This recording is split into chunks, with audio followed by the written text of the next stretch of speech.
Amonkhet Sealed seems to be dominated by 3-colored decks, so the question is, can a 2-color aggro deck outspeed the competition? In this video, we're going to look at white-red aggro for Amonkhet Sealed, and we're going to see how it does. Okay, let's take a look at our cards. First of all, there's a Glorybringer. So we're pretty much in red. We have to be in red because the Glorybringer, it's probably the best card in the set, or best bomb in the set at least. And if you look at our other red cards, it's pretty good. We have a Magma Spray, we have an Entangler, 2 Entanglers actually. Initiate's really good, Minotaur's really good, it also combos really well with Initiate. Thresher Lizard's good, so a bunch of aggro red cards. We can use almost every single card here. Now the next question is, what should our second color be? Now green looks pretty strong. We have a Behemoth, we also have this here, but we have such few green cards here. We have the Warrior, which is good, and the Companion, which is playable, Naga Violence, which is okay, but that's about it, and I don't think that's enough to make a deck out of. We could go blue. We have a lot of good blue cards. We have Enigma Drake, and that also combos really well with the Javelineer. We have Lay Claim, Angler Drake, a lot of good blue stuff. Problem is, blue just isn't really that aggro. We could try and make it work, and the cartouche is good, but blue-green, it's going to slow our deck down. So the question is, how aggressive do we want to be? If we want to try to go aggressive, green-red, which is a little bit more mid-rangey, is pretty good for aggressive. But if we want to make a super aggressive deck, probably red-white. Red-white, we don't have that many great white cards. We do have a Gust Walker. We do have 2 Compulsory Rest, which can shut off their big creatures that would block us. 2 Mighty Leap, which is good. A Devoted Crop Mate, and Initiate, and Cast Out, and you get the idea. And it's also Sparring Mummy, works really well with Exert. Now the quality on white just isn't really that high, but I think we're probably going to go red-white in the end. We could go red-black. Red-black's also very aggressive, and it hangs in pretty well, mid-rangey and even late game. Pretty good all-around color. We have Cursed Minotaur, which is really good for aggressiveness. Can't be blocked unless it's 2 or more creatures, but other than that, there's not too much else going for it. We do have a Bone Picker and Final Reward, but I don't think red-black is going to work here. And we're almost good enough to go blue-white tokens because we have both of these guys, which is pretty cool. But it looks like we only have 1 or maybe even 2 embalm cards. Actually only 1, the Initiate here. So blue-white's out. So it's either red-blue or red-white. And honestly, since it's sealed, I think red-white's the way to go. If we can out-aggro them, that's probably going to be good enough to win all of our matches because sealed's super slow. So if we can make an aggressive deck, which it looks like we have enough good cards to be an aggressive deck, I think we should blow everyone out. Red-blue is probably better for late game. We have decent flyers to finish, especially with Angler Drake, but I think red-white's the way to go. So let's start laying out the red cards, seeing what the curve looks like. Curve happens to be really good for red. It's actually almost perfect. And now let's add white. White looks pretty good. It fits the curve pretty nicely. A lot of 4 drops, so I'm not really sure if we go 16 lands or 17. Normally for an aggro deck like this, I would definitely say 16 lands,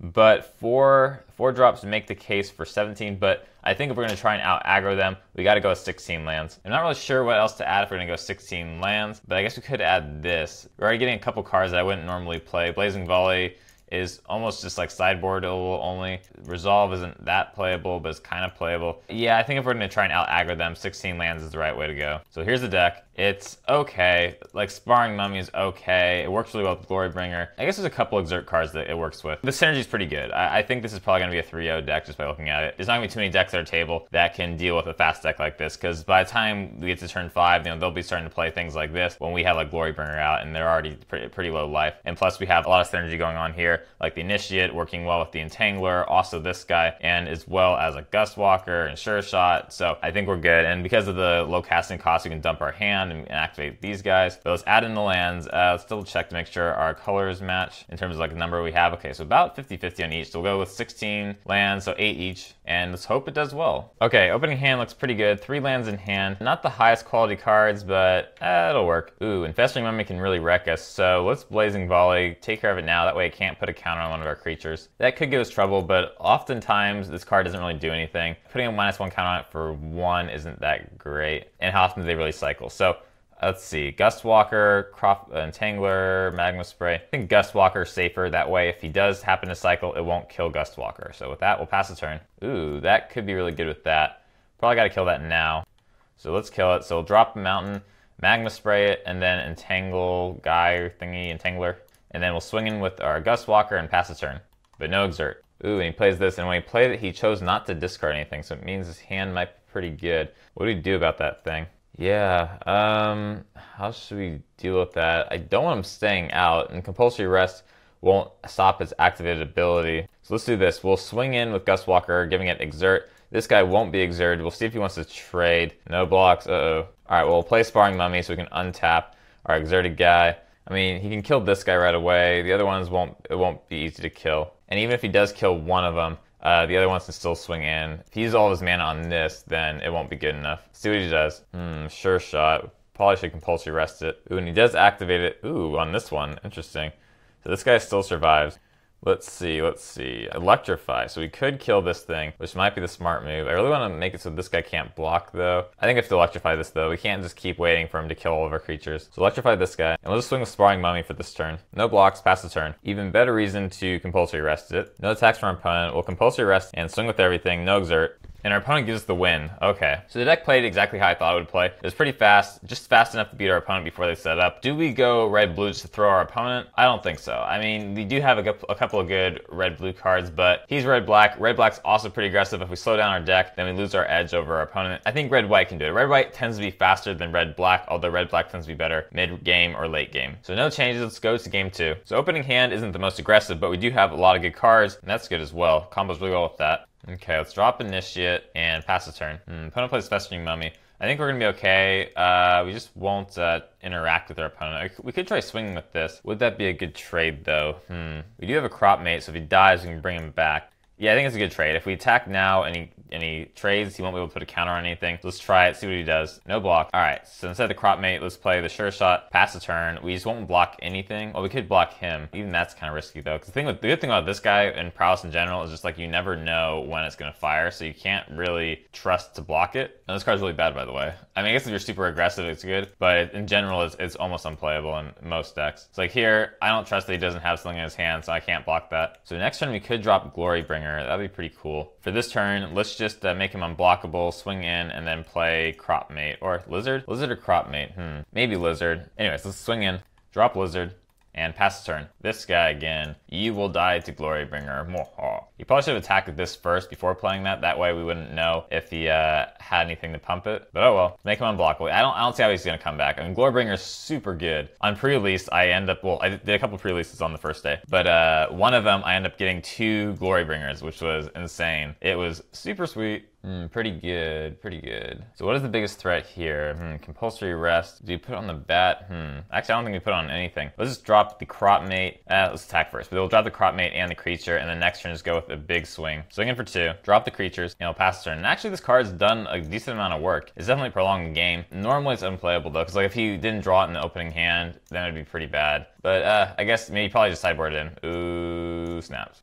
He does have a lot of zombies. Can we finish him this turn? Let's play Compulsory Rest on that. And actually, I think we have Lethal now that I think about it, because I forgot to take into account that Threshold is going to get pumped. So let's do that. So we'll make Minotaur unblockable. Yeah, that's lethal. And actually, I should have made this guy unblockable, but we still win either way. We'll make Thresher Lizard have flying, and when we swing in with Glorybringer, we'll kill this guy. So that should be the game. Yeah, I should have done it to this guy, but we win either way. And there's the match. All right, pretty good as expected. We'll see how the next few matches go, but being an aggressive deck in the sealed is pretty hard to pull off. And I think we pulled it off relatively perfectly. We had a lot of good cards. Red was just really solid in our pulls. White was really good for support. And yeah, it's working pretty well. So let's see how it goes. Only one creature in the opening hand, but I think it's okay. We have a pretty good setup here. We can cycle this. We'll keep it. Cycle. All right, cool. So our hand looks pretty good.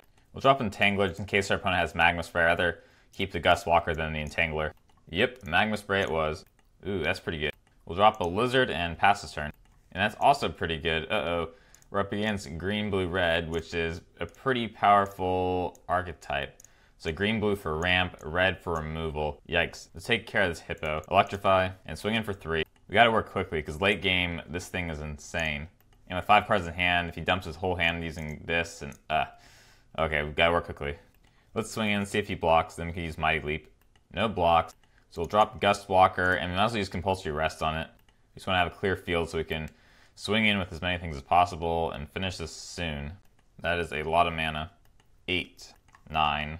So pretty much this whole hand can come out if he wanted to. It's Trial of Strength, Magma Spray, and an Initiate. So this guy is a bit of a problem. How can we kill this? Yeah, a lot of people don't really realize how good green-blue actually is. It's pretty insane and sealed. In draft, not as much. I made that video about how good green-blue is and how it's the best archetype. I probably should have mentioned it's like the best archetype for sealed, but for draft, it's pretty hard to pull off. You have to have really key cards to do it. I think I might have made it sound a little bit too good in that video. But in sealed, it's insane. Like, as you see here, because now it's like, okay, we can't pierce through him right now, and the game gets delayed. He's just drawing a card every other turn and getting a bunch of mana. So whatever he draws is going to dump. It's pretty scary. Let's just drop the Mummy for now. Next turn, we can give him both flying, I guess, and that would be a lot of damage. Ugh, and this guy now, arg, this card's pretty good.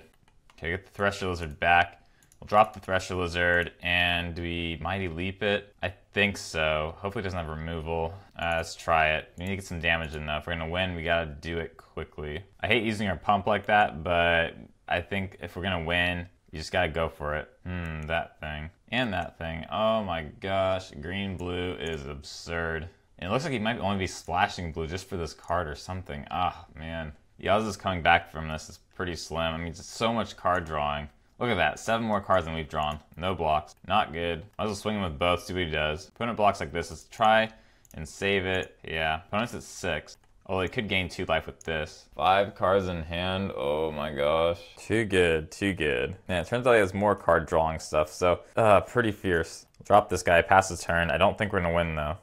Yep, and it's a slow crawl to the finish for our opponent. Alright, I don't think I'm going to change anything. We could try playing Approach to the Second Sun, but I don't think so. We don't really have enough card draw to make it work. So let's just go to game 2. Maybe we should hang on to this in case he plays that Luxa card. Anyways, we'll go to game 2. Opening hand looks pretty good, mainly because of the Glorybringer, so we'll keep it. Drop this, pass the turn. And the Sparring Mummy will work really well with the Glorybringer. Swing in, no blocks, and then we'll drop the Lizard. I don't remember there being a Plains there last time. What? Did they change the colors? Oh my gosh. Magma Spray. Maybe they switched to Naya, huh? Well, I don't want to miss a turn, so I'm going to drop the Javelier. Hope we get a land next turn. And we do get a land. Nice. This is going to be a pretty sweet combo. We'll kill it. And then if he plays anything else, we can Sparring Mummy. Amazing. Pretty good. So let's kill it. Swinging in again. Opponent's at 4. I think this is going to be game. And he kills Glorybringer. Well, he loses anyways. So a bit strange that he took out his blue, it looked like, and maybe swapped it for white. Not really sure what that was about. Maybe he tried to make it a little bit more aggressive, like Naya Aggro or something. But anyways, I think we have a pretty good matchup now. If we get the right pulls, we should be fine. But he does have a lot of removal, but I don't think we're going to change anything here. Let's go to game 3. Opening hand looks good. Let's keep it. We'll drop Pathmaker. And opponent drops this. Should be worried. That's pretty good. Might be worth cast outing. Let's swing in. And we'll drop Sure Shot. That way we can combo it with the Pathmaker next turn if we need to. Pretty good. I suppose we should cast out this card. That could be a lot of problems. I guess maybe that's why he switched to white, so that he can get this card out and make a bunch of tokens. And we'll make this unblockable and swing in for 2. And he Magma Sprays the Pathmaker. Opponent swings for 4. Ooh, and plays that. Probably should start playing some defense here. So we'll play Compulsory Rest on this guy so he doesn't pump his creatures. Swing for 2. And drop the Initiate, and that will be our turn. He plays that on a token? Alright. Gotta be kind of careful here. No block. Shoot. Well, let's set up a wall of defense. We'll drop the Lizard and the Entangler and pass the turn. This is a downside to not having flying. See, that's why like green-blue is so good, is that they can lock like the way we locked here, and then just finish with the Flyers, but we don't really have anything to finish with except for Glorybringer. That's pretty good as well. Ooh, this could be good. Let's just go for it. We'll do Blazing Volley and then Javelier, and we'll kill this warrior here so he doesn't have First Strike. First Strike is quite annoying. Now let's swing in with everything, minus the Sure Shot. Not quite lethal, but we're getting close. See, Blazing Volley is pretty good. Like, even main deckable, it's pretty good. Most people use it as a sideboard card. I think main deck's fine, though. Opponent's at 8. Let's swing with everything. We'll risk it. And we get the win. So my neighbor decided to blast this music during the final, so now I'm recording this after the fact. Basically, game 1, we lose it. Our opponent has good interference, prevents us from building up this big army, and by the time we get some stuff going for us, our opponent already has a pretty good setup, and our life's too low, and we can't come back. And yep, and then our opponent takes the last creature and then blows us out. So not much of a match for the first game. Game 2 wasn't very competitive. Our opponent just never drew the lands he needed. Apparently he was the third color, he was green for the third color, and he never drew any blue mana for this game. And that's the downside of being 3 colors, is that when you're up against these aggressive 2-color decks, sometimes you just never find what you need to hang in there. And that's exactly what happened, just never really was that competitive. Game 3, our opponent did find the lands he needed, but unfortunately for him, he was just too slow to set up. By the end of it, he plays 3 non-land cards, and in that same time, we dump our whole hand, pretty much just a blowout to sum it up. His deck had the potential to beat us, his deck was good, but the advantage of being 2 colors is that we can blow them out before they set up. And that's the case here, just it was not that competitive. Sealed is very hard to pull off 2 colors because oftentimes you just can't find the cards you need to make 2 colors work, and in most cases it's better to go 3 colors. But if you see that you can make 2 colors work, you know, everyone can make 3 colors work, but if you find that you can make 2 colors work, this is your advantage, that you can beat them before they set up. And sometimes your deck doesn't need to be that great, because the deck we had Glorybringer, but besides that, it wasn't that spectacular. It wasn't anything super crazy. We just had a lot of little guys, and because we had a lot of little guys working together, it fit a common theme of dumping the hand really quickly, and we were able to beat all these players who are going these slow decks. as you often see in sealed. So hopefully you enjoyed the video. This is the first sealed one I've done. I'm not really sure how popular sealed is versus draft, so if you want to see draft instead, you can let me know. Or if you want to see more sealed, you can let me know. Or if you just don't like sealed at all or draft and you just want me to stick to standard, I've seen that standard seems to be pretty popular. Like the black-red standard deck video ended up being pretty popular, even though I kind of regret some of the cards I put in the deck, like that prototype card. Yeah, maybe you should, I should probably redo that with without the prototype. So yeah, just let me know, and hope you have a great day.